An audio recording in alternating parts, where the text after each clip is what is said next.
Hello everybody, welcome back to Sharon from Vivid Days. Thank you for choosing to spend some time with me. The project we are working on today is going to be a resin mixed media. I have a MDF board that has been primed with white, and now I'm just going through and adding different tones of blue. I want to help my project with giving depth. Every step I take is an optional extra. You may choose not to do this, and that's okay. But with resin, if it is transparent, you can see down the layers. So the layer I'm doing is to help create depth of movement when I come in and paint my whales over the top. I add a little blue, a little bit of green blue, and then a little bit of white. I'm keeping my brush strokes fairly loose because this is not about a picture perfect piece. I just want to capture a sense of movement and depth.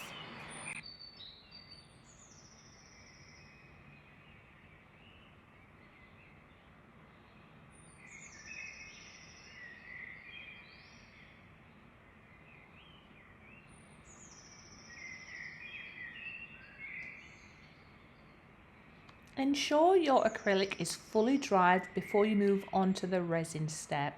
Now I'm going to add a little bit of the Super Sparkle White with my green blue, a nice blue, cobalt blue I think that was, and some ultramarine. Again, use whatever colours that you've got.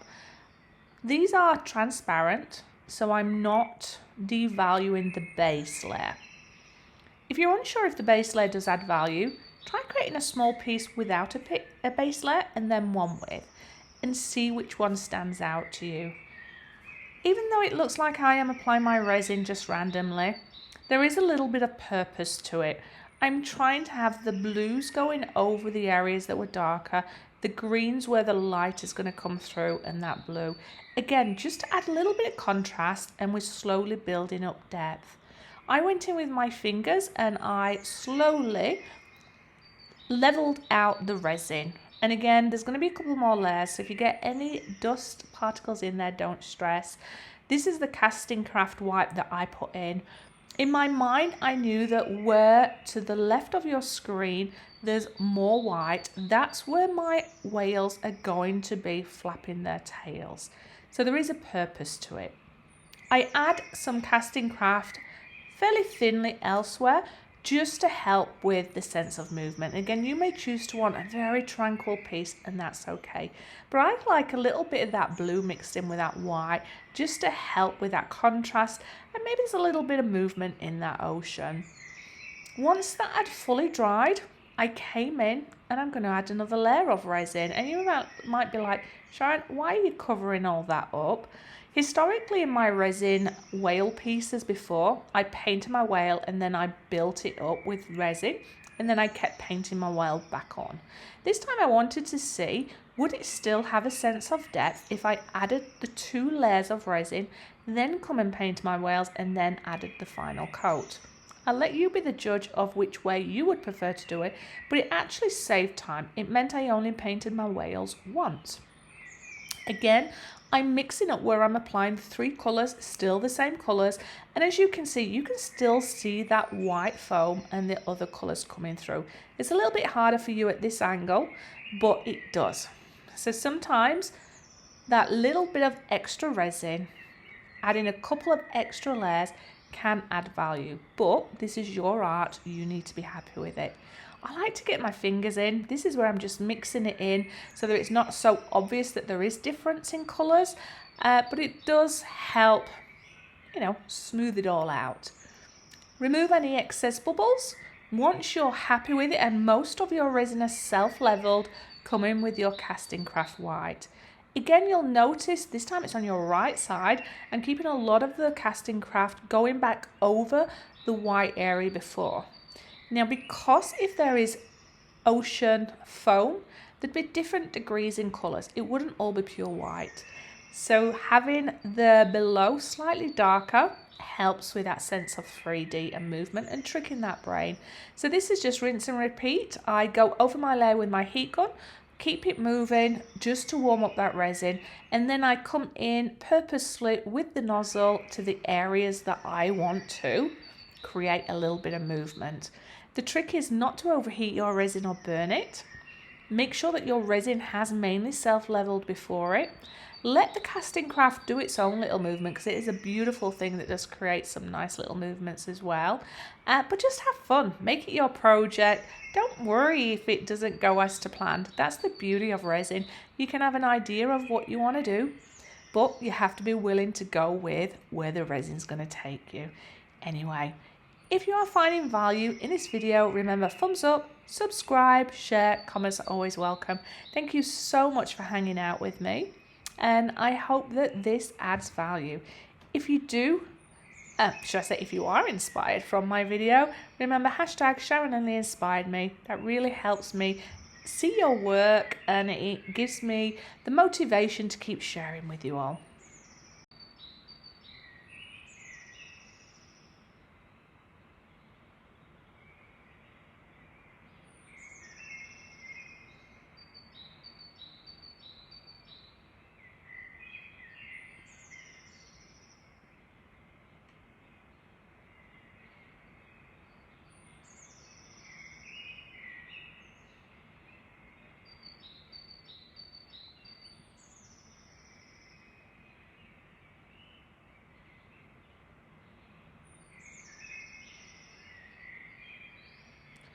Here is where I'm starting to paint in my whales. Don't stress, if you want to use stickers, do that. I like to just wing it, but I've got the confidence to have a go, and I'm not too stressed if I get it wrong, because acrylic on resin, you can get a little white cloth, wet cloth should I say, and you can rub it off, so you've got time to adjust it. I'm sticking true to what I said. Where most of the foam is, I am starting to paint in the shape of a whale.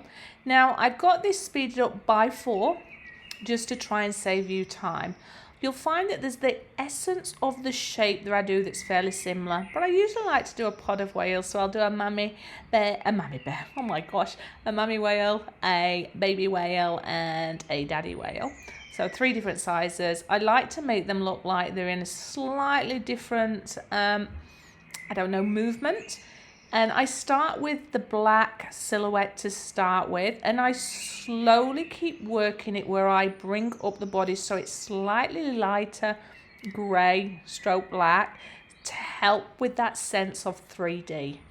Once I'm comfortable with that, I'll start to paint in the white areas to help again trick the mind that it is 3D.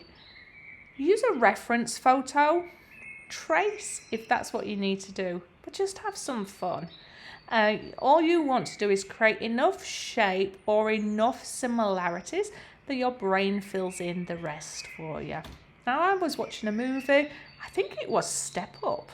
I think that's what it was, a really old movie while I was doing this, and I was in my little zen spot, so I had fun.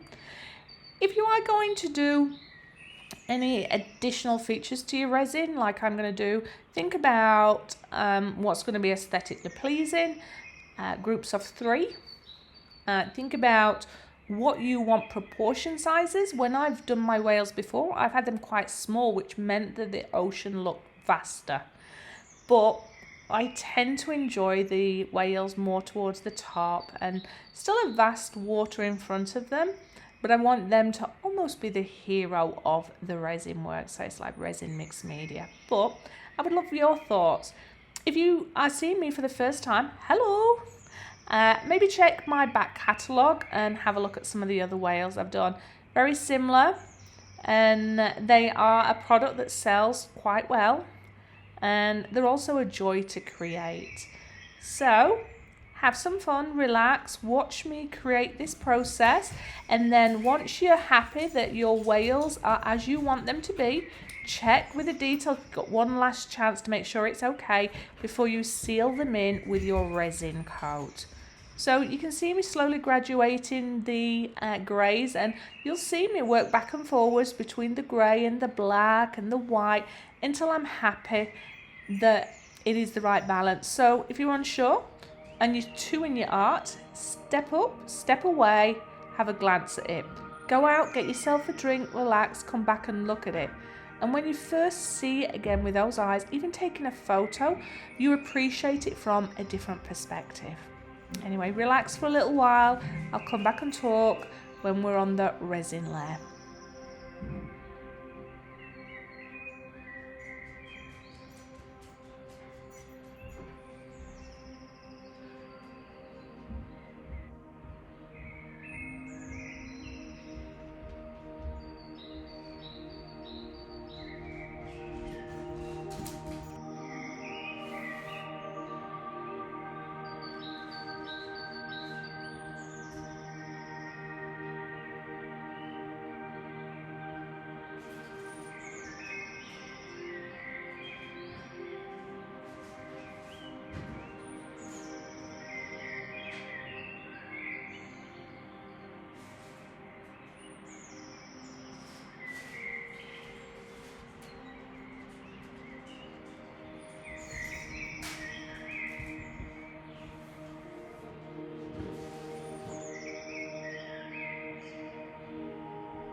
taking you for a flyover now where you can see they're not perfect whales. The brush stroke's quite rustic.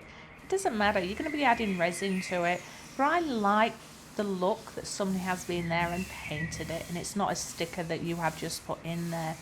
You can see that I'm adding clear resin over my whale, and that is to make sure that I'm trying to protect them. If you apply the green on top of it, it would still show through, but it would make the whales look like they were further down. So for me, I chose to make sure that the hero of this piece was the resin, so clear was the way to go. I still do add a little bit of the green blue over the top of it, but it's been diluted by the resin. And I wanted to keep a lot of that foam underneath fairly strong as well. So it dilutes it a little bit, as you can see, as I'm pouring it over, but it is very transparent. You could choose to take it up a notch, go blue. You could choose to make it slightly darker, the colour. Go with whatever you're going to find aesthetically pleasing. So with this, again, I let my resin self-level. I remove any air bubbles, and then you will see me start to apply my foam. This is where it's a little bit more delicate.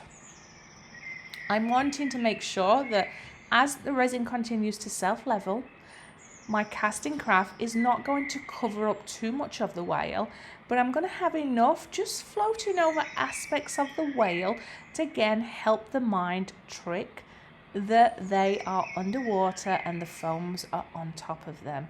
So with this, you're just going to have a leap of faith. Sometimes on the top layer, less is more, but it's your ocean. Make it as choppy or as tranquil as you want. I'm happy with the results that I've got. I am tempted, and I might wait another couple of months and see how I feel. So if you are applying resin within a couple of days of each other, you don't need to sand your piece. If you're going to be waiting months, you need to make sure you've sanded it so the resin can grip to it. This was all fairly straightforward for me from that aspect. But if I am going to wait and it's still going to bug me, and then I add more colour to it and more foam, that's the thing I would do beforehand. But that's another hot tip for you. Look at it, see what you love, see what bugs you, and then, you know, if you need to do another layer, do another layer. But let's now look at the finished product. I absolutely love the movement around that tail. I wish that the sun had stayed out, it was setting, and you don't get to see the vibrancy of the different blues and that lacing. I really feel a sense of a moment in time where these whales were on their little journey. Anyway, thumbs up, subscribe, share, comments are always welcome. I hope you found this video useful. I'm now going to let you listen to the morning where I live and listen to the beautiful birds of Australia. See you on the next video. Bye bye.